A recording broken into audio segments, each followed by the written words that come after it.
বরফচর ইউনিয়নে প্রধানমন্ত্রীর ঈদ উপহার 10 কেজি করে চাল পেলেন 2245টি পরিবার।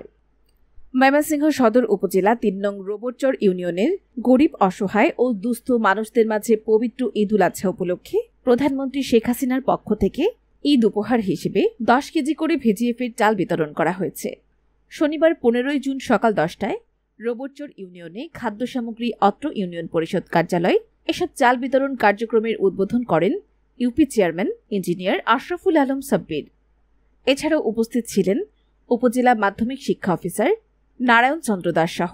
ইউনিয়ন পরিষদ সচিব মোহাম্মদ মুস্তাফিজুর রহমান, ইউপি সদস্য ফারুক মিয়া, ইউপি সদস্য তৈয়ব আলী, ইউপি সদস্য দেলওয়ার হোসেন,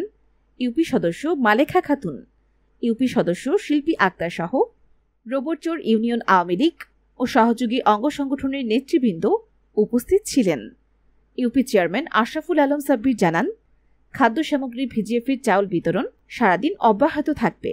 নিম্ন আয়ের পরিবারের মাঝে পবিত্র ঈদুল আজহা উপলক্ষে মাননীয় প্রধানমন্ত্রী শেখ হাসিনার ঈদ উপহার হিসেবে বরাদ্দের 10 কেজি পরিমাণ চাল ভুক্তভোগী অসহায় ও দুস্থ পরিবারের মাঝে বিতরণ করা হয়েছে। বঙ্গবন্ধু সুযোগ্য কন্যা প্রধানমন্ত্রী শেখ হাসিনার নির্দেশে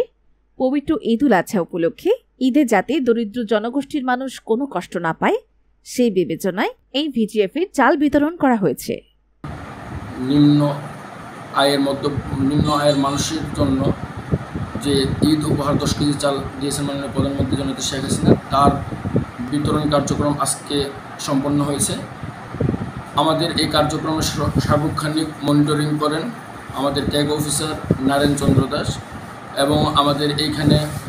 ইউপি সদস্যবৃন্দ, আওয়ামী লীগ নেতৃবৃন্দ এবং আমাদের এলাকাবাসী যারা আছেন গণ্যমান্য ব্যক্তিদের উপস্থিতিতে আমাদের এই চাল বিতরণ কার্যক্রম সম্পন্ন হয়েছে এবং 45 জনকে দুস্থ, গরিব, দরিদ্র, অসহায় মানুষদের মাঝে চাল বিতরণ করা হয়েছে এবং এই চাল বিতরণের পেয়ে মাননীয় প্রধানমন্ত্রীর জননেত্রী শেখ হাসিনা দুস্থ, অসহায়, দরিদ্র, বৃদ্ধ মহিলারা এবং আপামর যারা প্রত্যেকটা পরিবারের লোকজন খুশি হয়ে মাননীয় প্রধানমন্ত্রীর জন্য দোয়া করেছেন তিনি যেন দীর্ঘজীবী হন এবং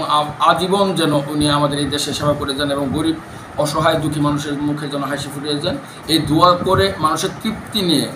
আগামী পরশু যে ঈদ উদযাপন হবে, এই উদযাপনের জন্য তারা এই তৃপ্তি নিয়ে বাড়িতে খুশি মনে বাড়িতে চলে যায়।